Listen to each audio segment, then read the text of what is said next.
A radio operator in New Mexico intercepts a mysterious signal and contacts a colleague who confirms strange bursts detected by his own instrument. Tracing the signal's origin to Roswell, the operator drives there to investigate. Although the signal is strongest at a specific location, he finds nothing.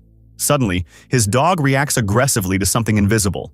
As the man follows her lead, he is engulfed by a blinding white light and vanishes without a trace.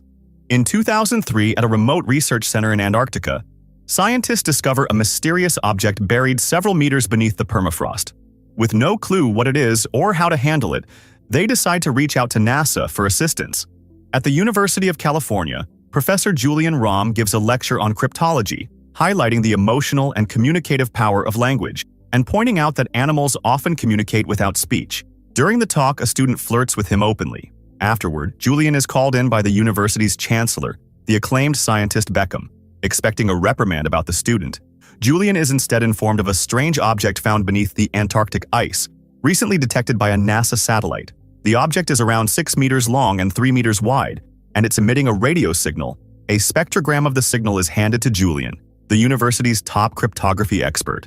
Julian analyzes the signal and determines it's a highly potent transmission coming from a compact source. Its pulsing nature indicates it's encoded, resembling a beacon, but far more advanced than any current human-made technology. At the same time, a lab in the Falkland Islands also intercepts the signal and relays it to the US. Julian is promptly sent to the Antarctic station. During a tense flight through an intense storm, he grows concerned about the crew's competence, especially when they confess they can't see through the blizzard. Despite the weather, the plane lands safely. Julian is greeted underground at the research base by Nayla Olson, who's surprised by his arrival during the off-season. She explains they are 20 meters below the surface, and the station includes both a genetic lab and plant cultivation chambers. Though she tries to show him to the personnel area, Julian insists on seeing the object first. His old colleague, Dr. Alexei Garha, welcomes him and takes him to the site, where the object remains trapped in ice. Despite cooling efforts, the ice is melting rapidly. Julian suspects the discovered technology is far beyond anything humanity currently has. When Alexei is called away, Julian is left alone with the object. Compelled by curiosity, he touches the icy surface and is overwhelmed by visions from his own life. A strong, static jolt courses through his hand before he can fully process what's happening. Just then, biologist Kate Breer, his ex, interrupts. Their past tension is clear, and Kate keeps her distance. She leads Julian to his room, cautioning him not to upset the dynamic among the female team members. Julian brushes it off, but as he lies down, his hand tingles strangely, and he's haunted by intense, cryptic dreams. Disturbed by the dream, Julian returns to the object. In the corridor, he notices wet footprints and follows them, sensing an eerie presence. Suddenly, vivid images of Earth from orbit and alien beings invade his mind. He screams and jolts awake. Later, Nayla invites him to breakfast, then escorts him to the greenhouse where genetically engineered crops are cultivated. She strips down for a full-body decontamination before entering. Inside, Kate and geneticist Michael Straw are already working. Julian instantly feels a pang of jealousy at how close Michael seems to Kate. Kate quickly reminds Julian to focus, emphasizing the importance of their mission. The US government has heavily funded this project as part of its plan for space colonization, with genetics playing a key role. Meanwhile, high-level discussions in government reveal Julian's history. Once a top alien investigator under NASA, he had to return to academia when the program lost funding. Now, fate has brought him, Kate, and Alexei back together at the same Antarctic base. As Julian decodes the signal, he meets Graham, the communication specialist who first detected it. They consider the possibility of alien origins, though Julian remains doubtful. Later, during lunch with the team, Alexei introduces Julian to the rest of the crew, including temporary pilots stranded by worsening weather. Julian handles Michael's hostility with sharp comebacks, gaining respect. The group visits the ice block, which continues to melt rapidly. Julian proposes installing an antenna to collect the signal more precisely for decoding. After the test, he theorizes the beginning of the signal might be a warning. At NASA, analysts compare this new transmission to the one captured in New Mexico in 1947. The patterns in the signal perfectly match those from a past incident, prompting the director to assign Julian to the case and summon his supervisor, Dr. Beckham, to headquarters. Meanwhile, chaos erupts at the Antarctic station when the ice block suddenly cracks and collapses. The team rushes to investigate and uncovers a strange object resembling a massive, prehistoric oyster emitting powerful electrical charges. It's clearly not a meteorite. Those don't broadcast radio signals. This looks more like a spacecraft's black box, stranded on Earth and transmitting a distress call for years. Julian attempts to explain the nature of the artifact, but skepticism spreads through the group. One scientist notes a crack in the object and suggests opening it. Kate warns about possible alien viruses, but Michael insists their lab's containment systems can handle it. At the White House, Beckham is briefed on the situation. Kate voices deeper fear, warning that humanity could be as primitive as Neanderthals compared to the technology they're meddling with, though she also admits the potential for valuable discoveries. The team starts preparing to open the capsule-like structure. Beckham, hearing that the signal has reactivated, theorizes about the dangers of tampering with alien tech. He's told that a Soviet nuclear submarine is already en route to Antarctica. Back at the station, Alexei examines a piece of the broken material and confirms it's not stone. It resembles a carbon-based alloy. Julian explains to Neela that the computer is decoding the signal mathematically. She compares the process to solving a puzzle with a missing key, which inspires Julian and leads to a breakthrough. The message is a warning. Do not open the object. Julian races to the hangar, but arrives too late. The scientists have already breached the capsule. A thick alien fluid gushes out, instantly killing one crew member on contact. Moments later, an explosion cuts off the station's power. The remaining crew regroups, confirming only one casualty.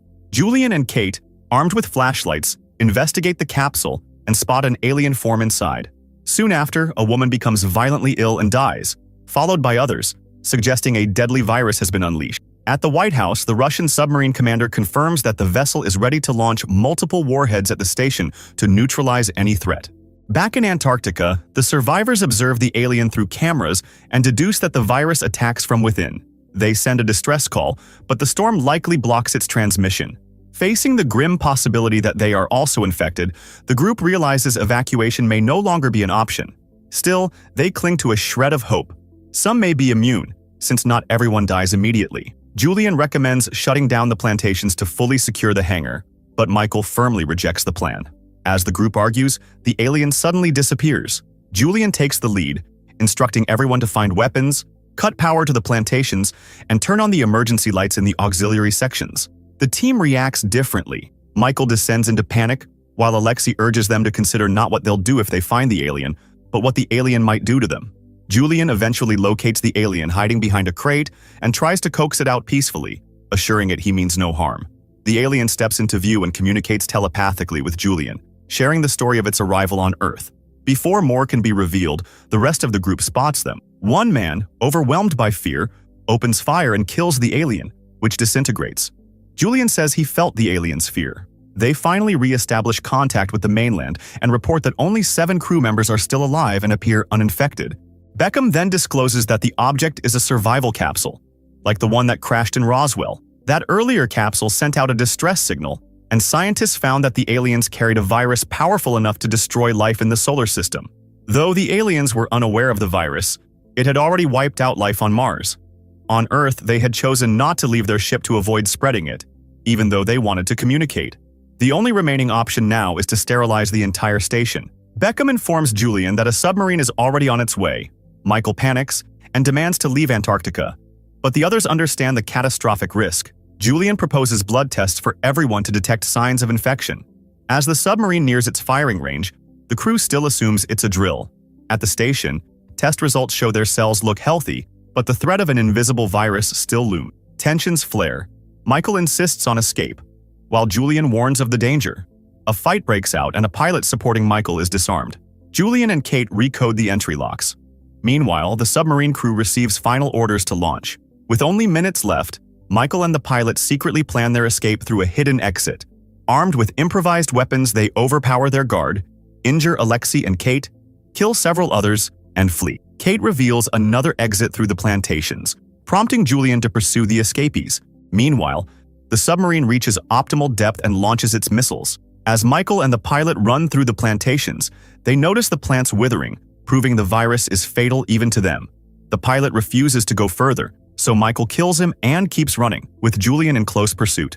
Michael emerges through the technical passages and opens a door to a blinding cocoon of light. Julian follows, struggling to breathe at first but quickly learning to adapt, unlike Michael, who panics and suffocates. Julian then reconnects telepathically with the aliens as the submarine's missile countdown nears its final minutes. He hurries back to the others and convinces them to follow him into the light, teaching them how to breathe. Just before the missile hits, Julian, Shelley, Kate, and Alexei escape aboard an alien spacecraft. The station is destroyed in a nuclear blast. Later, the government covers up the incident, blaming an experimental reactor meltdown and declaring all personnel dead. Meanwhile, the alien ship carrying the survivors exits the solar system. While the film leans heavily on familiar alien tropes and lacks daring execution, the cast's strong performances elevate it into a passable sci-fi thriller.